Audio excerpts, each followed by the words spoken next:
Buenas noches a todos. Gracias como siempre por la gran oportunidad de poder llegar a sus espacios a través de esta plataforma. Una plataforma que busca presentar líderes positivos que nos permitan tomar buenas decisiones en nuestro día a día. Agradecer a Dios por la oportunidad, por permitirnos estar acá esta noche, a los técnicos, al canal y más que todo a nuestro amigo Nicolás Cuyón por el cumplimiento de este gran sueño.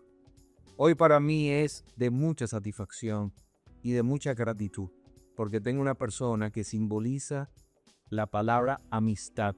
Es una persona que ha estado muy vinculada a todo lo que es la familia Rojas y al Centro Médico Guadalupe, y más que todo cerca de mi padre. Padre siempre lo catalogó como un buen amigo, un amigo verdadero. Con nosotros esta noche, doctor Pome Misabe. Doctor, ¿cómo está usted? Muchas gracias por esta invitación que me hacen en esta noche y efectivamente fui casi de la familia Rojas porque me considero que aún pertenezco a ella.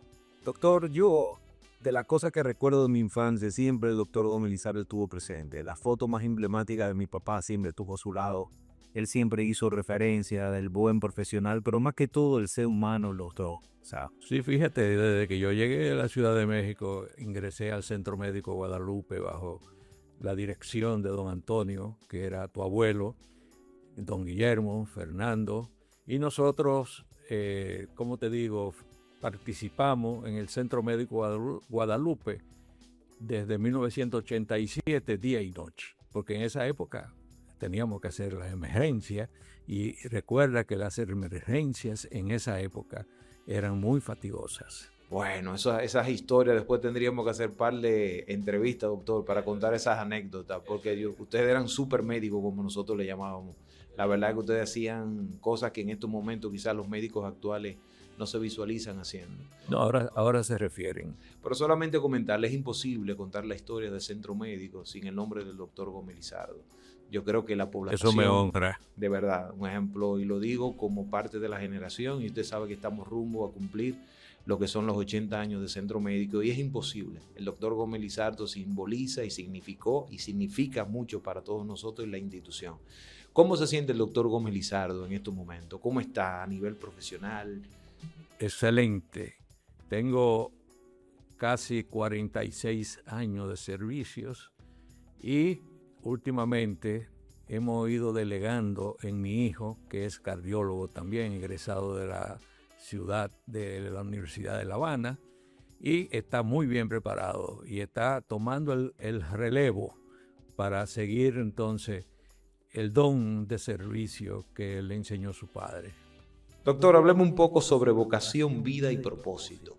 Mira, el estudiante que va a ingresar a una carrera de medicina en estos momentos, lo primero que le digo es que tiene que ser sensible, tiene que ser simpático, tiene que ser trabajador, porque muchas veces pensamos, oye, pero el médico gana mucho dinero, y eso no es así, se pasa mucho trabajo, muchas veces servicio de 36 horas, y en algunas ocasiones de 48 horas, que eso no lo aguanta nadie, con un descanso de media hora, durmiendo en los pasillos o en una butaca.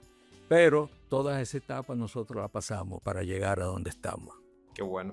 Muchas veces las grandes decisiones de vida nacen de momentos muy personales, doctor. Cuando mira hacia atrás, ¿qué experiencia o circunstancia fue la que realmente despertó en usted la vocación de dedicarse a cuidar el corazón de los demás? Mira, vamos a hacerte un poquito de historia. En las vacaciones del 69 pasaba yo de tercero a cuarto de bachillerato.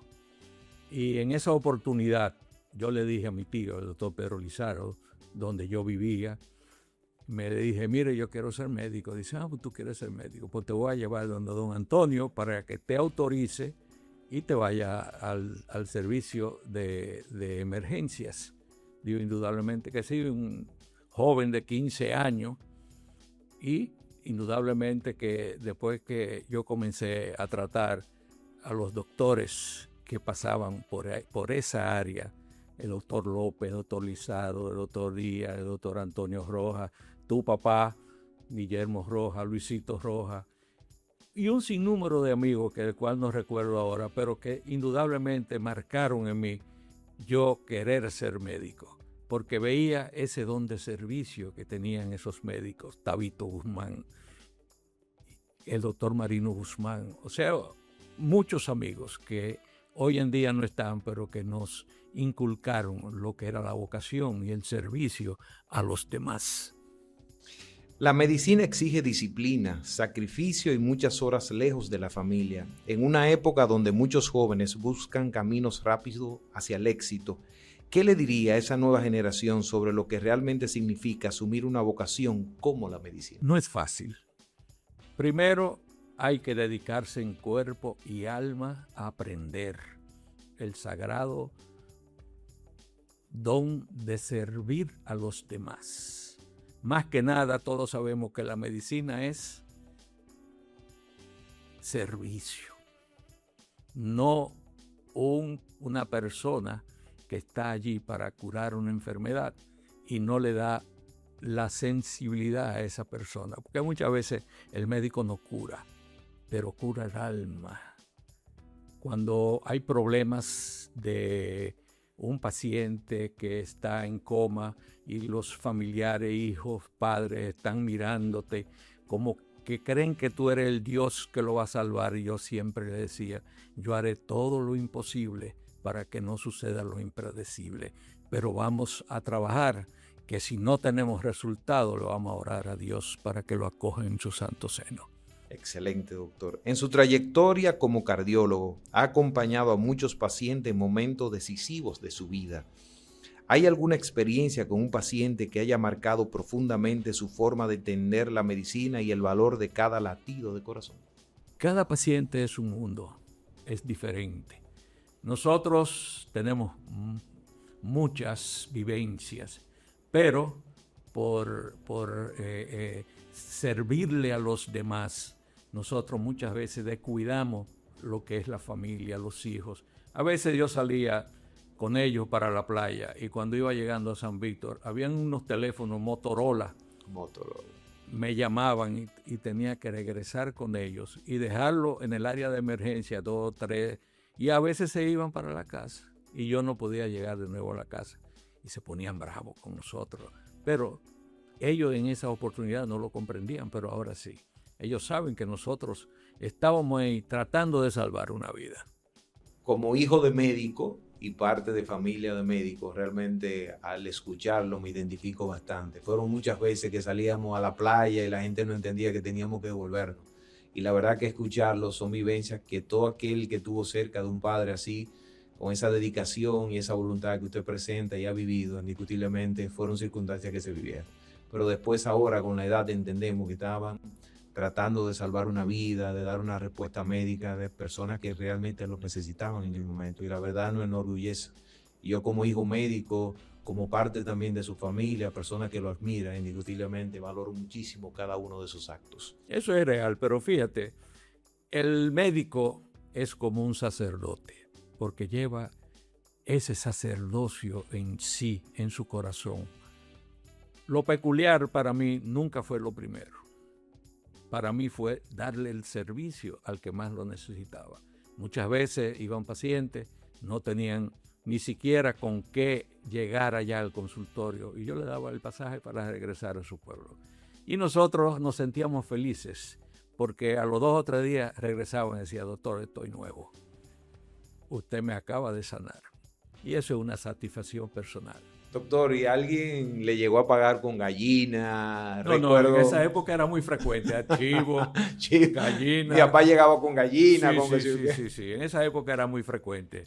Ahora no es que yo sea tan viejo, que apenas acabo de cumplir 72 años. Y se ve muy bien, doctor, la verdad es que usted es un ejemplo en todos los sentidos, tanto en el tema físico, profesional y cómo se ha entregado y se ha dedicado también a lo que es la población. Pero la verdad que recuerdo las anécdotas de mi papá, llegar a la casa con gallina, que normalmente los pacientes que venían del campo venían, esto es lo que tengo, a pagarle. No, y huevos, porque no eran en aguacales, antes eran en funda. Es cierto. Eso es correcto. Usted no solo ha ejercido la medicina, también ha tenido participación en la conversación pública de su comunidad. ¿En qué momento sintió que el médico debía trascender el consultorio y asumir un rol más activo dentro de la sociedad, doctor? Mira, yo antes de irme a Ciudad de México a ejercer la posición de cónsul, que fui nombrado por el compañero Salvador Jorge Blanco en el año 1984, yo ingresé a la Asociación para el Desarrollo. Yo veía a don Mario Cáceres, veía a Hugo Pérez, veía al doctor Collado, y eso a mí me daba como el deseo de seguir, no solamente dar servicio a los pacientes, sino ayudar a mi comunidad a que fuera un poquito más desarrollada. Y en el año 1990, después que yo regresé al país, ingresé como vocal de la Asociación para el Desarrollo y luego de 2 años fui escogido como presidente de la asociación, en esa oportunidad también presidente del movimiento para traer Universidad OIM a la ciudad de Moca, también de la UAS, en esa oportunidad con Roberto Santana. También nosotros fuimos presidente del Colegio Médico. En esa oportunidad puedo decirte que siendo yo presidente de la Asociación para el Desarrollo y presidente del Colegio Médico, aquí se construyó lo que fue el barrio de Eurípides. Y yo, en una reunión en el polideportivo que vino el señor presidente Joaquín Balaguer, yo me le acerqué a saludarlo y ahí le solicité que de esos apartamentos se le cedieran 10 apartamentos a médicos de la Asociación de la Asociación del Colegio Médico, que en esa oportunidad era Asociación Médica. Y él de una vez dio la autorización. Y yo recuerdo como ahora que fueron escogidos bajo notario público 10 médicos rifados que a la fecha todavía la mayoría viven en esas soluciones habitacionales, de la cual yo me siento orgulloso de poder haber participado en esa ejecución. Doctor, la nueva generación requiere y está siempre tratando de que las cosas lleguen muy rápido. Hemos visto en su trayectoria de vida cómo usted sembró para hoy poder cultivar todo lo que hoy pudiéramos necesitar como hoja de vida. ¿Qué le diría a esa juventud que hoy está mirando esta entrevista, esta conversación, de aquellos que quieren las cosas rápidas, no quieren sembrar, quieren que el dinero llegue rápido, que el prestigio llegue rápido? ¿Qué usted le diría a ese grupo de jóvenes? La vida es muy dura. Lo catalogo como una escalera. Usted sube un peldaño, sube 2 y baja 1. Pero por eso no significa que tenga que rendirse. Hay que tener persistencia en lo que usted se ha trazado en su mente que usted quiere ser. ¿Usted quiere ser arquitecto? Vamos a ser arquitecto, vamos a trabajar, porque no llegan lo que quieren llegar, sino lo que son persistentes. Excelente, doctor. Vamos a hablar un poco sobre el corazón de la nueva generación. Durante muchos años las enfermedades cardiovasculares se asociaban a personas mayores, pero hoy vemos infartos y problemas cardíacos cada vez más temprano en la vida. ¿Qué está pasando con el corazón de la nueva generación? Mira, indudablemente que no es extraño, porque todos sabemos que los jóvenes ahora que no hacen vida de física, sino que son sedentarios, muchos jóvenes que utilizan la droga, el alcohol, muchos jóvenes que en realidad se pasan la mayor parte del día durmiendo, de noche salen a lo que se llama teteo, y nosotros vemos como en los últimos años ha incrementado. Inclusive se cataloga a la famosa vacuna que ha venido a traer problemas en muchos pacientes jóvenes, pero eso en esa época del inicio de la vacuna trajo como consecuencia que en algunos pacientes le produjera una miocarditis, una inflamación del músculo cardíaco que si no llevaba una vida sana podría tener problemas. Pero yo no solo achaco a ninguna vacuna Yo inclusive me puse las 4 vacunas y yo, mientras aparezcan más vacunas, me las pongo también, porque yo sé que no va a proteger. Qué bueno. Muchos jóvenes viven bajo el estrés constante, mala alimentación, poco descanso y sedentarismo. Si usted pudiera enviar un mensaje directo a un joven de 20 o 30 años sobre cómo cuidar su corazón, ¿cuáles serían los 3 hábitos que nunca debería descuidar? El primero, caminar. El segundo, dormir más de 8 horas. Y el tercero, tener una muy buena alimentación. Evitar las grasas, evitar el café, evitar el tabaco, el alcohol abusivo y, indudablemente, las drogas. Y ahora un nuevo vicio, ¿cómo es que se llama? Vapeo. El vapeo. Indiscutiblemente eso también está afectando la salud de nuestros jóvenes por la cantidad de químicos que tuve la oportunidad de entrevistar a la doctora Mayrinil Martes y ella hacía referencia sobre el daño que está ocasionando el tema de lo que es el tema del vapeo. Hay pacientes jóvenes que tienen 1, 2, 3, 4 años con el vapeo y ya tienen los pulmones inservibles. No sé si ella te pudo mostrar algunas imágenes. Indiscutiblemente ella nos dio la alerta y eso nosotros nos hemos la tarea de multiplicar esos conocimientos para tratar de orientar el tema de esta juventud, el gran daño que hace este tema de este nuevo vicio, como le hemos llamado. Indudablemente que sí. En una era dominada por la tecnología, redes sociales y ritmo de vidas acelerado, ¿cree usted que la salud del corazón también está siendo afectada por factores emocionales y psicológicos? Claro que sí, claro que sí.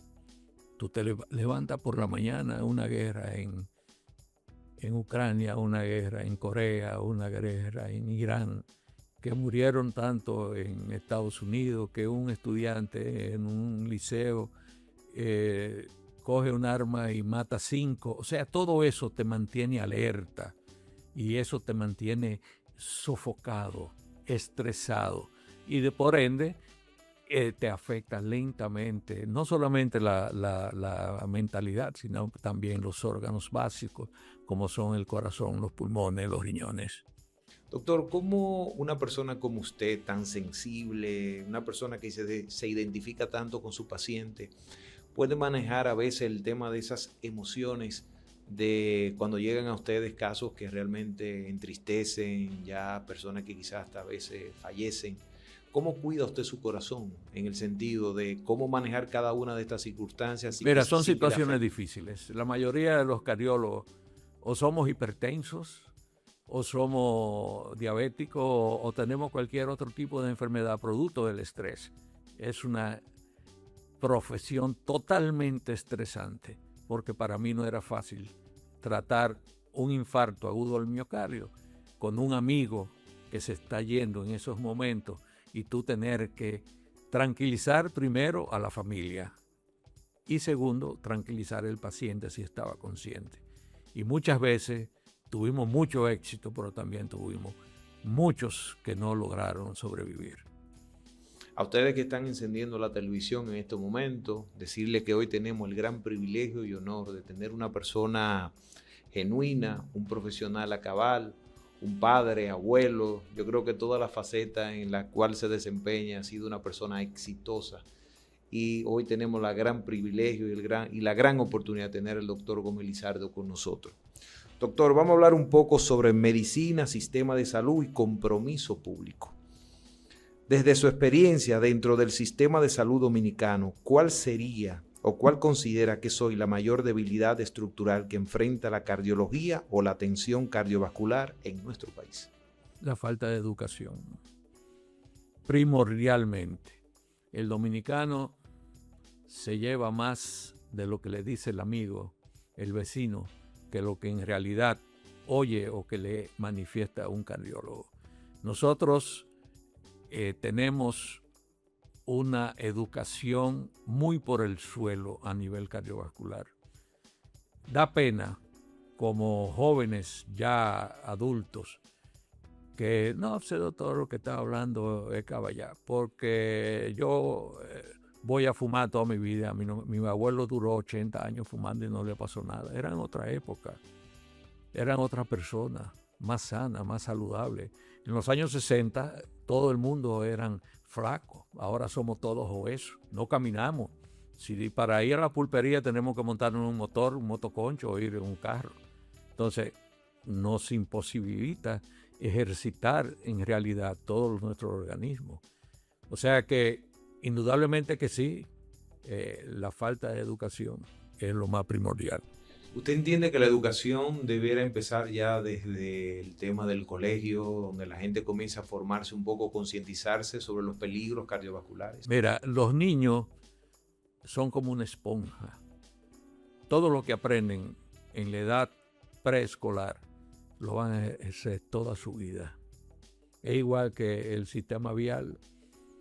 Tú ves que te da pena.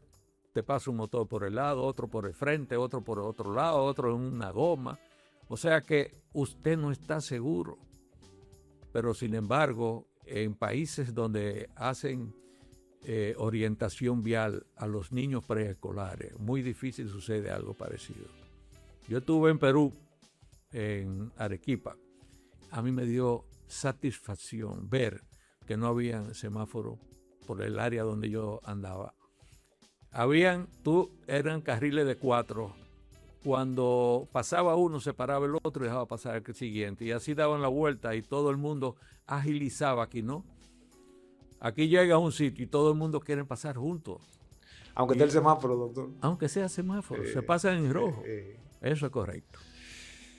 Muchas veces se habla de hospitales, tecnología y seguros médicos, pero poco se habla de prevención. ¿Cree usted que el sistema de salud dominicano está demasiado enfocado en curar y muy poco en evitar que la gente se enferme? Mira, eso es un tema muy delicado, porque todos los gobiernos quieren la prevención, pero tenemos un problema. Tenemos pacientes que hay que curarlos. Y el presupuesto que llega muchas veces a esos hospitales no alcanzan para las dos cosas. Entonces, ¿qué hacemos? Trabajar para curar. La prevención lo vamos a dejar para una segunda etapa. No, primero vamos a prevenir para que esos pacientes no lleguen enfermos a nuestros hospitales. Aquí en Moca, la doctora Comprés ha hecho un trabajo loable. Excelente. No porque sea mi amiga, pero es excelente. Ha hecho una dirección hospitalaria como yo nunca lo había visto. Desde la época en que tuvo mi amigo Nelson Rodríguez, que también hizo muy buena labor. Todos han sido buenos, porque yo puedo decirte que con los pocos recursos que recibía tu abuelo, don Antonio Rojas, también se hizo una muy buena labor. Y en esa época era más difícil. Pero ahora el presupuesto, habemos más personas. Tenemos una población de ¿cuánto? En Moca, casi 300. Casi 300.000 personas. En la provincia de Payat, y entonces en un hospital provincial. Y recibe pacientes de los 5 municipios, de los 12 o 13 distritos municipales que hay en toda la provincia. Y por ende, muchas veces no hay cama. UCI se supone que debe de ser una cama por cada 100.000 habitantes. Aquí nada más tenemos, creo que 2 camas. Y muchas veces llega un paciente a UCI y no tiene cómo ingresar, y tiene que ponerse afuera a esperar que un paciente salga. Y así no. Tenemos que tener un UCI por lo menos de 5 camas, que personal hay para atenderlo. Y tenemos los recursos. El gobierno central debe darle más recursos a nuestros hospitales para que tanto la doctora Comprés y la administradora trabajen de una manera satisfactoria. Nosotros podemos decirte que Miguelina Comprés, en los años que tiene dirigiendo, ha recibido varios premios, porque ha sido la única vez que en el hospital tiene dinero en fondo. Yo me sumo a esa felicitación. Nosotros como personas también que hemos visto cómo se ha destacado el tema de su administración y su gerencia, indiscutible nos sentimos muy orgullosos por ser morcano, por ella representar también el tema femenino, de que también la mujer tiene condiciones para también dirigir, porque a veces la gente le tenía miedo, ¿verdad? Al tema de manejar, como dicen, una institución como esa, con tanta demanda de servicio y con tan pocos recursos. Pero ella nos demostró que a través de la capacidad, la dedicación, indiscutiblemente todo es posible. Eso es correcto. Y nosotros nos sentimos muy orgullosos de todo lo que estamos viendo en el hospital por parte de ella. Usted también ha estado vinculado a la vida pública de su comunidad. Desde esa perspectiva, ¿cree que los médicos deberían tener una participación más activa en las decisiones políticas relacionadas con la salud? Claro que sí, claro que sí. Ahí estoy yo viendo dos regidores que son médicos. Está Gabrielito Rivas, claro. y está Omar Hernández, Omar. que lo están haciendo satisfactoriamente en el municipio de Moca. No hay un día que Omar no esté resolviendo problemas de salud para la población, al igual que Gabrielito, que se ha embarcado a hacer un trabajo en lo vial. Y nosotros, indudablemente, que hemos tratado siempre de participar y mejorar las condiciones en que vivimos todos los mocanos y toda la provincia y el país. Desde la Asociación para el Desarrollo, en los momentos fui presidente 6 veces, nosotros siempre estábamos trabajando de mano con Pantaleón Salcedo, con Mario Cáceres, con Hugo Pérez Caputo, y yo recuerdo que eran innumerables las veces que iban a Santo Domingo. ¿Atrás de qué? De resolver problemas. Problemas para el municipio. Yo recuerdo que en la época del doctor Balaguer, en los años 90-94, se consiguieron, creo que fueron 3 barrios. Y en los 3 barrios la Asociación para el Desarrollo tuvo una incidencia muy, muy grande, porque Balaguer decía que la Asociación para el Desarrollo de la provincia de Espaillá era única. Rafa Santos participó directamente, también Rafa fue 6 veces presidente, y estuvimos trabajando de la mano en visitas, y podemos decirte que la gran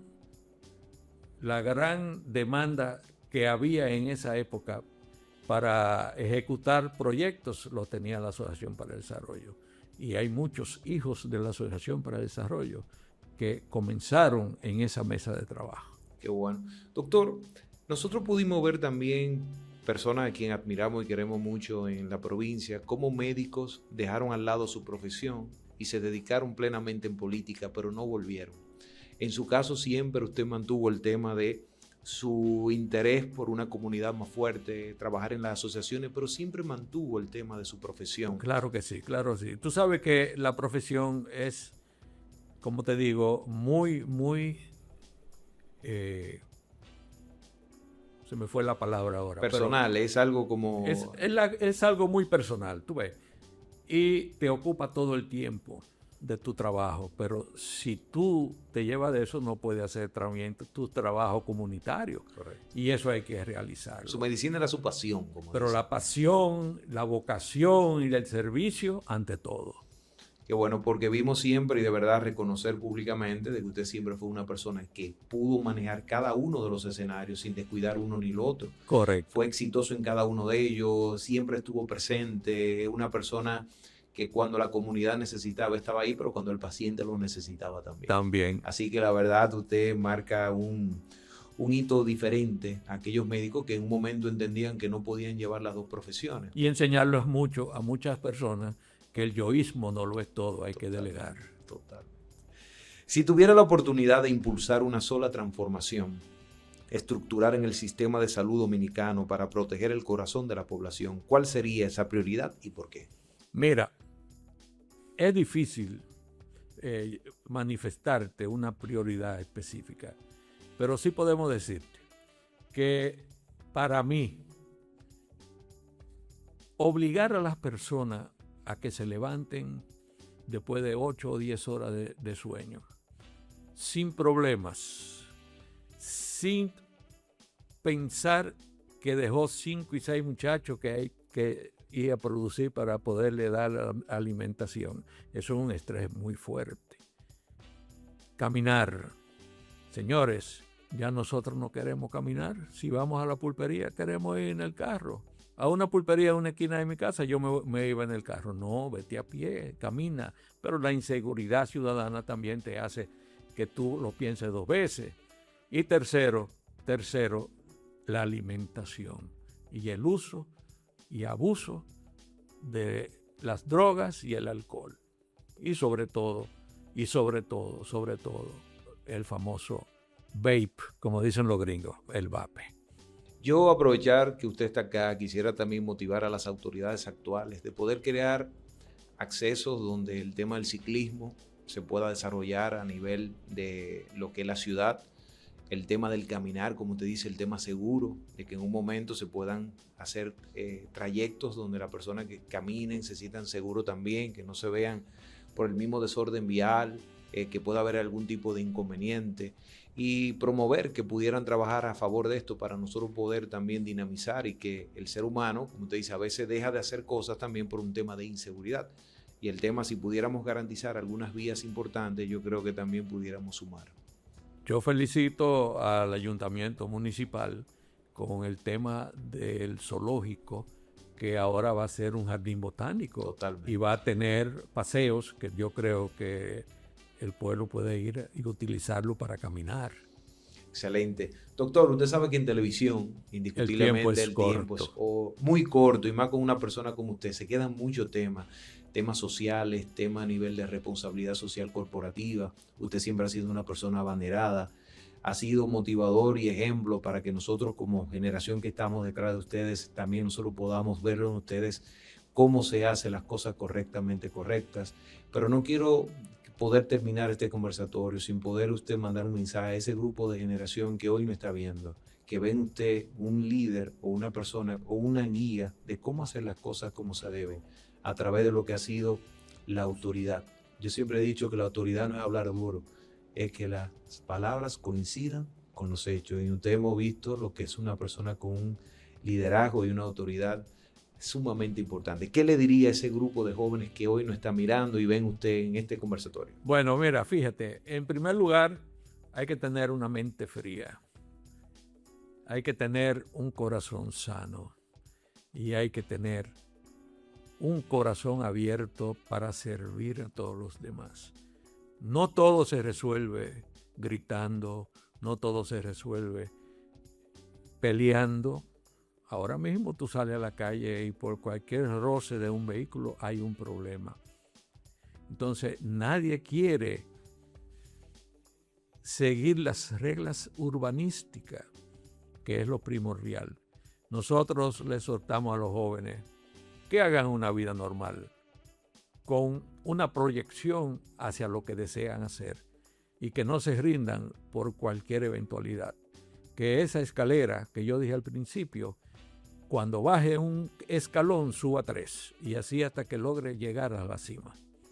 Quiero aprovechar el escenario, doctor, también porque queremos agradecerle como familia el trato que le dio a nuestro padre. Siempre he dicho que mi papá fue un hombre bendecido porque estuvo rodeado de personas sanas, humanas, gente que realmente fue recíproca con lo que realmente él dio.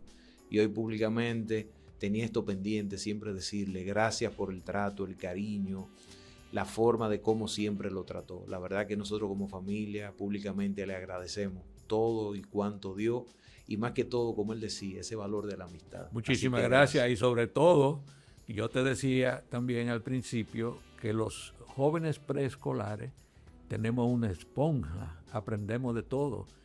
Tu querida madre fue mi maestra en el colegio de Virginia. Bueno. Doña Meleni Collado sí. nos dio clase a nosotros en quinto y en sexto. Fue doña Juanita. Y en séptimo también nos dio clase doña Minerva Cuevas. Y que nosotros, doña Caridad en quinto curso también. Y nosotros te puedo decir que aprendimos bastante bajo la dirección de Virginia. Qué bueno. Doctor, el programa se llama La Pregunta Final. Y antes de culminar, siempre hacemos esta pregunta, hacemos algunas encuestas, algunos acercamientos, y le damos la oportunidad que el público pueda definir esta pregunta. Y hoy quiero cerrar esto. Usted ha dedicado gran parte de su vida a escuchar el latido del corazón de sus pacientes. Si hoy pudiera escuchar el latido del corazón de la ciudad de Moca, ¿qué cree usted que ese corazón nos está tratando de decir como sociedad? Es muy buena pregunta, excelente pregunta. Siempre hay que poner el oído en el corazón del pueblo. Y ahora mismo lo que el pueblo quiere es que todos, tanto arriba, abajo, nos unamos para echar hacia adelante este municipio, esta provincia. Hacia adelante, porque nos lo merecemos y tenemos mucho por hacer. Qué bueno. Y a ustedes, como siempre le digo, gracias por compartir con nosotros esta noche y que la República Dominicana, la provincia de Espaillat y Moca, no se enferme ni del corazón ni del alma. Buenas noches a todos. Gracias, doctor. Muchísimas gracias, don Antonio.